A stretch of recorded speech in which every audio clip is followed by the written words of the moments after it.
ان کی زندگیوں کا ہم کو مطالعہ کرنا چاہیے، وہ بھی 2-3 مثالیں میں آپ کے سامنے پیش کرنا چاہوں گا۔ خصوصاً عرب دنیا کی 3 شخصیتیں ہمارے سامنے۔ ایک ہیں علامہ بن باز رحمہ اللہ، ایک اتنی بڑی شخصیت، انہوں نے اپنے اخلاق سے دنیا والوں کو کیسے متاثر کیا۔ عرب دنیا میں جب تک تھے اللہ تعالیٰ نے شیخ علامہ بن باز رحمہ اللہ کو کیسا علم دیا تھا، کیسے اخلاق دیے تھے، ایک وقت میں وہ کیا کیا کام کرتے تھے، مختصر میں آپ کے سامنے بتاؤں۔ علامہ بن باز رحمہ اللہ دیکھنے میں نابینا شخص، 13 سال کی عمر میں نابینا ہو گئے تھے، لیکن اللہ تعالیٰ نے ان کو جتنا علم دیا تھا، اللہ تعالیٰ نے ان کو اتنا علم دیا تھا، اللہ تعالیٰ نے ان کو سعودی عرب کے مفتی بننے کا اعزاز بخشا۔ اپنے علم سے، اپنے اخلاق سے انہوں نے لوگوں کا دل جیتا۔ یہ ہمیشہ کہا جاتا ہے علامہ بن باز رحمہ اللہ بڑے خلیق آدمی تھے، ہمیشہ ان کا دسترخوان بھرا رہتا تھا۔ ایک وقت ایک طرف وہ کیا کرتے، یتیموں کی کفالت کرتے تھے، بیواؤں کا خیال کرتے تھے، نوجوانوں کے لیے شادی کا انتظام کیا کرتے تھے۔ کہا جاتا ہے عرب میں جمعرات اور جمعہ کو سرکاری چھٹی ہوتی ہے، جانتے ہیں لوگ، لیکن اس کے باوجود علامہ بن باز رحمہ اللہ کیا کرتے تھے، جمعرات اور جمعہ کو بھی اپنے دفتر میں بیٹھتے تاکہ امت کے لوگوں کا خیال کیا جائے، ان کی ضرورتوں کو پورا کیا جائے۔ اصل میں یہ ہوتا ہے۔ تو علامہ بن باز رحمہ اللہ یہ وہ شخصیت ہیں جن کو اللہ تعالیٰ نے جہاں علم سے نوازا، اخلاق سے نوازا، اور انہوں نے اخلاق سے ایسا لوگوں کا دل جیتا۔ آپ خود دیکھ سکتے ہیں علامہ بن باز رحمہ اللہ کی مقبولیت، ان کے اونچے اخلاق اور ان کی کفالت۔ جب انتقال ہوا 1999 میں 99 میں مسجد حرام میں جنازہ لا گیا، مسجد حرام میں نماز جنازہ پڑھی جا رہی ہے۔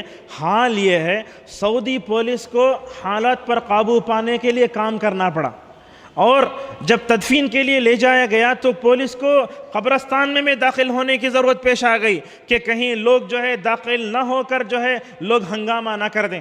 تو بہرحال مسجد حرام کی تاریخ میں اتنا بڑا مجموعہ کبھی نہیں دیکھا گیا۔ یہ ہے علامہ بن باز رحمہ اللہ، ان کا علم، ان کے فتوے، ان کے اخلاق میں آپ کے سامنے کچھ نہیں بتا سکتا۔ انہوں نے اسلامک یونیورسٹی کی جو ہے وائس چانسلر بھی رہے، اور اس کے بعد اللہ تعالیٰ نے ان سے بہت کام لیا تھا۔ میں کیا بتانا چاہتا ہوں، عصر حاضر میں اگر آپ سلف صالحین کے کارنامے دیکھنا چاہتے ہیں تو ان کی زندگیوں کو پڑھیے، ان کی زندگیوں کو پڑھیے اور جو ہے عبرت حاصل کیجئے۔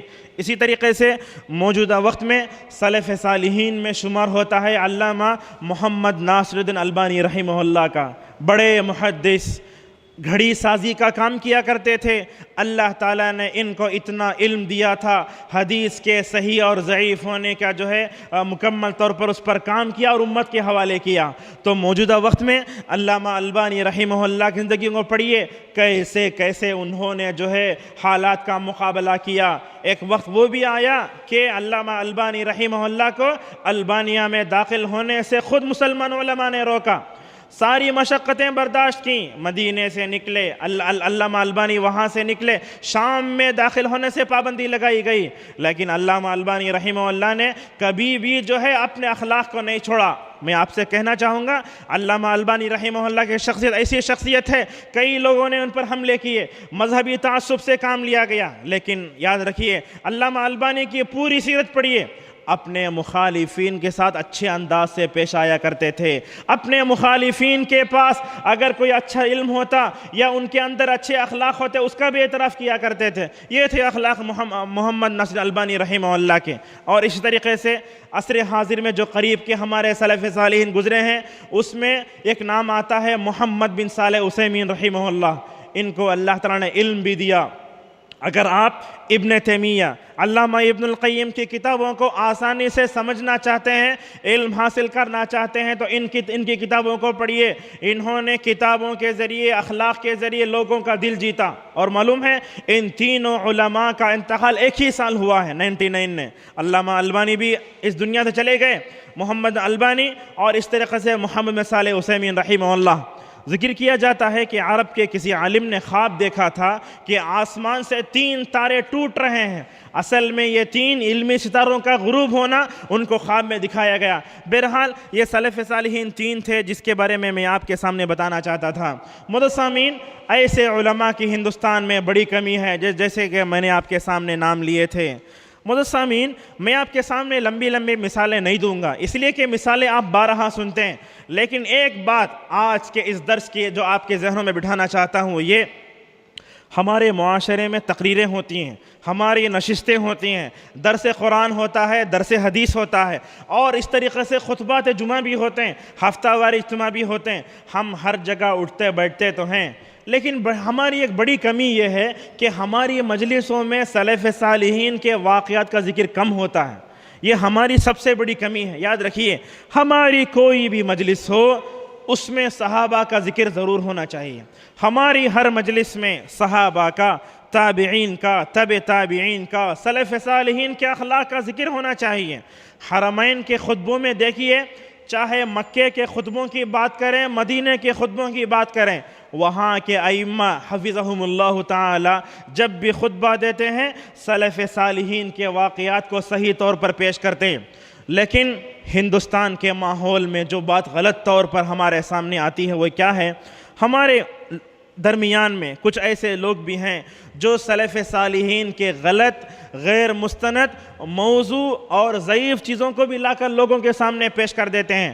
کبھی کبھی تو ایسے ہوتا ہے بزرگوں کے واقعات کو، غیر مستند چیزوں کو لا کر ایسے لوگوں کے سامنے پیش کیا جاتا ہے، معلوم یہ ہوتا ہے کہ وہ چیز واقع نہیں ہوتی ہے، لیکن پھر بھی کہا جائے وہ چیز واقع ہو چکی ہے۔ تو میں آپ کے سامنے یہ کہنا چاہتا ہوں، سلف صالحین کے صحیح واقعات کو پڑھیے، ان کی کرامتوں کو پڑھیے، حقیقت میں اولیاء اللہ کون ہوتے ہیں ان کو جانیے، تبھی چل کر کیا ہوگا، ہم کو بھی جو ہے ان کے راستے پر چلنے کا جو ہے مکمل طور پر اللہ تعالیٰ توفیق دے گا۔ اور اس درس کی جو آج کی سب سے بڑی بات وہ یہ ہے، سلف صالحین کی بات جب آتی ہے تو ہم کیا کرتے ہیں عقیدے کے باب میں سلف صالحین کو اپناتے تو لیتے ہیں ہم، لیکن بات تہذیب کی ہو، بات معاملات کی ہو، بات اخلاق و سلوک کی ہو، زندگی کے ہر شعبے میں اسلام ہم سے کیا مطالبہ کرتا ہے؟ ہم سے یہ مطالبہ کرتا ہے کہ ہم عقیدے کے ساتھ ساتھ سلوک میں، اخلاق میں، معاملات میں، تہذیب میں، لین دین میں، ہر چیز میں ہم سلف صالحین کی زندگیوں کا مکمل طور پر مطالعہ کریں، تبھی چل کر ہم اپنے آپ کو سلفی کہہ سکتے ہیں۔ یہی اصل میں جو ہے ہم سے تقاضا کرتا ہے۔ معزز سامعین، آج کے اس درس کے آخر میں آپ کے سامنے جو باتیں بتانا چاہتا ہوں وہ یہ کہ سلف صالحین کے اخلاق تھے، اس کی بہت لمبی لمبی مثالیں ہو سکتی ہیں۔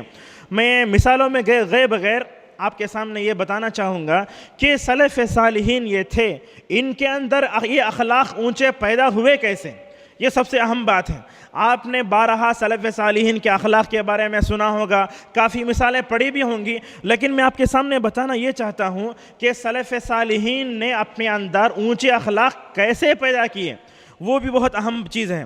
سب سے پہلی بات، اگر ہم سلف صالحین کے اخلاق پر غور کرتے ہیں تو معلوم ہوتا ہے کہ ان کے اندر عقیدے کی سلامتی تھی، یعنی دوسرے الفاظ میں یہ کہہ سکتے ہیں جہاں ان کا عقیدہ اچھا تھا، عقیدے میں وہ کمال درجے کو پہنچے ہوئے تھے، اسی طریقے سے اخلاق میں بھی وہ کمال درجے کو پہنچے ہوئے تھے۔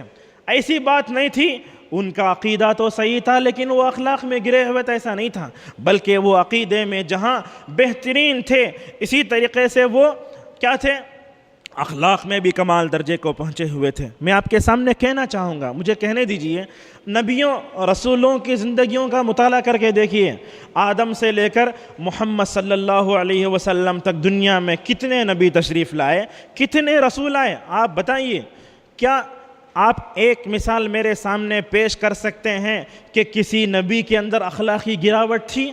نہ قرآن کی کوئی آیت، نہ حدیث کا کوئی واقعہ اس بات کی شہادت ہرگز نہیں دیتا، بلکہ میں اتنا کہوں گا ہر نبی اپنے قوم کے پاس آیا، چاہے آپ نوح کی بات کریں، ہود کی بات کریں، صالح کی بات کریں، لوط کی بات کریں، شعیب کی بات کریں، نبی کریم صلی اللہ علیہ وسلم کی بات کریں، ہر نبی نے ہر قوم نے اپنی نبی کی دعوت کو ٹھکرایا ضرور ہے۔